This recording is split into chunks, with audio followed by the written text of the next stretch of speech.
নাটক শুরু হয়েছে, নাটক যেন শেষই হয় না। তার যেন এক একটা স্তর যেন খাড়া করে দিচ্ছে পাকিস্তান ক্রিকেট বোর্ড। কতক্ষণ নাটক করবে? তারা প্রথম শুরু করেছিল যে আমরা ভারতের সাথে কোনো ম্যাচ খেলবো না, ভারতকে আমরা বয়কট করলাম, কারণ বাংলাদেশকে আইসিসি যে ছাঁটাই করেছিল তার কারণে পাকিস্তান ক্রিকেট বোর্ড সরাসরি জানিয়ে দেয় ভারতের সাথে কোনো রকম ক্রিকেট খেলবে না তারা। কিন্তু পরবর্তীকালে কি হলো, তারা স্কোয়াড ঘোষণাও করে দিল। তারপর আরেকটা নাটক শুরু করলো। আরেকটা নাটক কী ছিল দ্বিতীয় নম্বর, যে বাংলাদেশকে যতক্ষণ না না টিমে নেবে, যতক্ষণ না খেলাবে, তাদের যা যা রুলস বলেছে সেই রুলসগুলো যদি আইসিসি ফলো না করে, কারণ তারা জানিয়েছে যে 21 থেকে 20 বছর পর্যন্ত ক্রিকেটের সাথে বাংলাদেশের একটা সম্বন্ধ আছে। সেই বাংলাদেশ টিমকে তার তো একটা কথা থাকতে পারে, তার কথা রাখেনি আইসিসি, যার কারণে পাকিস্তান ক্রিকেট বোর্ড জানিয়ে দিয়েছে, আবার বলে দিয়েছে যে আমরা ভারতের সাথে কোনো রকম ক্রিকেট খেলবো না।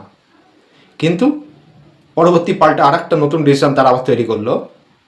তো সেটা শুরু করার আগে আরেকটি কথা আমার বলার আছে, সেটি হলো ক্রিকিঞ্জা চ্যানেলের সমস্ত ভিউয়ার্সদের জানাই আসসালামু আলাইকুম, এবং আপনারা অবশ্যই আমার চ্যানেলকে সাবস্ক্রাইব করবেন। চ্যানেলকে আপনারা ভিডিও দেখছেন কিন্তু সাবস্ক্রাইব করছেন না, আমার চ্যানেলের অবশ্যই আপনারা সাপোর্ট করবেন, না করলে আগামী এগিয়ে যেতে খুব দেরি হবে আমার। তো যাই হোক বন্ধুরা, বেশি কথা না বলে মেন কথায় আসি। ক্রিকেট নিয়ে শুরু করার আগে, মিটিংটা নিয়ে শুরু করার আগে আর একটি কথা আছে, এটা গতকালকের সংক্ষেপে একটি কথা বলবো। শ্রীলঙ্কা খুব ভালো ব্যবধানে ম্যাচটা জিতলো, 163 রান টার্গেট দেয় আয়ারল্যান্ডকে। সেখানে তারা 143 রানে 10 উইকেটে তাদের পতন হয় এবং শ্রীলঙ্কা ম্যাচটা জয়ী হয়। সেই ম্যাচের মেন নায়ক ছিল কুশল মেন্ডিস, প্রথম নিশাঙ্কা এবং কামিন্ডা মেন্ডিস। তো যাই হোক বন্ধুরা, মেন কথায় আসি। 7 তারিখে ভারতের জার্নালিস্ট যে সাংবাদিক, সে বিক্রম গুপ্তা তিনি 7ই ফেব্রুয়ারি লাহোরে পৌঁছেছেন এবং সেখানে 8 তারিখে ICC official arrive in Lahore to meet PCB, মানে পাকিস্তান ক্রিকেট বোর্ডের সাথে গতকালকে মানে 8ই ফেব্রুয়ারি আইসিসি সেখানে যায়। সেখানে আর একটি খবর জানা গিয়েছে, বিসিবি পর্যন্ত সেখানে সেই সবাই উপস্থিত ছিল সেই মিটিংয়ে। তো সেই মিটিংয়ে কী এমন ঘটনা হলো, আইসিসিকে সরাসরি জানিয়ে দিয়েছে যে আমরা ভারতের বিরুদ্ধে খেলার জন্য রাজি আছি। দেখছেন জলটা কোথায় গড়াচ্ছে? তারা বলছে আমরা রাজি আছি, কারণ রাজি, আমি আগে বলেছি তারা রাজি হবে, তারা সব খেলবে, তারা 1000 ডিমান্ড রাখবে আমি জানি, কিন্তু লাস্টে পর্যন্ত কি হবে, কোনো ডিমান্ড আইসিসি মঞ্জুর করবে না, খেলা হবেই। আর পাকিস্তান ভালো করেই জানে যে ইন্ডিয়ার ক্ষমতাটা কতটা। তো যাই হোক, ভারতের বিরুদ্ধে খেলার জন্য পাকিস্তান কিছু আবার ডিমান্ড করেছে। দেখছেন ড্রামা, দেখেন শেষ হয় না, কারণ ওখানে বিসিবি বাংলাদেশ ক্রিকেট বোর্ডের যেহেতু লোক এসেছে, তার সামনে তো একটা ভালোবাসা দেখাতে হবে, কারণ ভাই ভাই যখন বলেছে ভালোবাসা, তো তাদের তো একটা মানে মনে খুশি দিতে হবে। তাই জন্য কী মঞ্জুর করেছে, যে মহসিন নাকভি তিনি বলেছেন আইসিসিকে বাংলাদেশকে ক্ষতিপূরণ দিতে হবে। 2 নম্বর হচ্ছে আইসিসি আয়ের একটা বড় অংশ দিতে হবে পাকিস্তানকে। কেন দিতে হবে? কারণ ইন্ডিয়া পাকিস্তানের যে একটা ম্যাচ হয়, অন্যান্য ম্যাচের তুলনায় এই ম্যাচে সবচেয়ে বেশি টিকিট বিক্রি হয় দামে এবং কোটি কোটি টাকা ইনকাম আছে, যার কারণে পাকিস্তান এটি একটা আবেদন করেছে আইসিসির কাছে।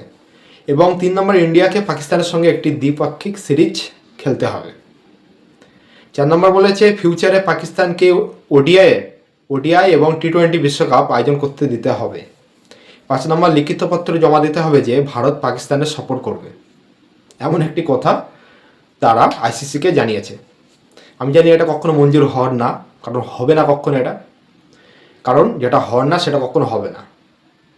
যেখানে একটু সামান্য পলিটিক্সেই আছি আমি, পাকিস্তানের সাথে ভারতের সম্বন্ধ এতটা ভালো না, ঠিক আছে, কারণ আপনারা তো ভালোভাবেই জানেন তারা কী বাঁশ দিয়েছে আমাদের, যার কারণে আমাদের ভারত তাদের সাথে মানে তাদের দেশে গিয়ে খেলতে রাজি না। আর বাংলাদেশের সাথে কোথায় আসি, বাংলাদেশের সাথে আমাদের কোনো শত্রুতা নেই ভাই, তোরা ভাই আমাদেরকে ভুল বুঝছিস, তোদেরকে আমরা ভালোবাসি যথেষ্ট। পাকিস্তানের সাথে ম্যাটার আলাদা থাকতে পারে, কিন্তু হ্যাঁ, পাকিস্তানের সব পাবলিক যে খারাপ তা না, সব দেশেই খারাপ ভালো রয়েছে, কিন্তু এখানে একটা রাজনৈতিক ব্যাপার রয়েছে, দ্বন্দ্ব রয়েছে। রাজনৈতিক অনুযায়ী কথা বললাম যে তারা মানে আমাদের দেশ সেখানে গিয়ে খেলবে না। আর যদি মনুষ্যত্ব হিসেবে আমি যদি কথা বলি যে ভারত যদি পাকিস্তানে যায়, কি এমন মানে গ্যারান্টি আছে যে পাকিস্তানের মানুষ মানে পাকিস্তানের কিছু বদমাইশ আছে তারা ভারতে আমাদের প্লেয়ারদের উপর অ্যাটাক করবে না? আপনারা কি ভুলে গেছেন সেই শ্রীলঙ্কার প্লেয়ারদের উপর অ্যাটাক করেছিল যখন? যার কারণে আমাদের ভারত যেতে রাজি না। আর জীবন একবার চলে গেলে বারবার আসে না। তা আমাদের এত বড় বড় প্লেয়ার আমরা চাই না হারাতে, যার কারণে আমরা সেফটি মনে করি। তো আমাদের বাংলাদেশের সাথে কোনো শত্রুতা নেই, না পাকিস্তানের সাথে। তোমরা করলে করো, কোনো সমস্যা নেই। আমি আগে বলেছি, এখনও বলছি, লড়তে হলে মাঠে ময়দানে লড়ো। এইভাবে বিরোধিতা করে, এইভাবে ঠিক আছে যে আমি খেলবো না, ভারতে গিয়ে খেলবো না, ঠিক আছে, আমাদের ভারত কখনো তোমাদের উল্টো, তোমরা তো এসেছো, তোমাদের প্লেয়ারদেরকে জিজ্ঞাসা করবে যে তাদেরকে কতটা সম্মান রেসপেক্ট করেছে আমাদের দেশ। তো যাই হোক বন্ধুরা, নেক্সট ভিডিওর জন্য অবশ্যই আপনারা ওয়েট করেন, পরের ভিডিও আবার আসবে। এবং আজকের ভিডিওটি কেমন লাগলো অবশ্যই আপনারা কমেন্ট অ্যান্ড সাবস্ক্রাইব করবেন। দেখা হবে আবার পরের ভিডিওতে। টাটা।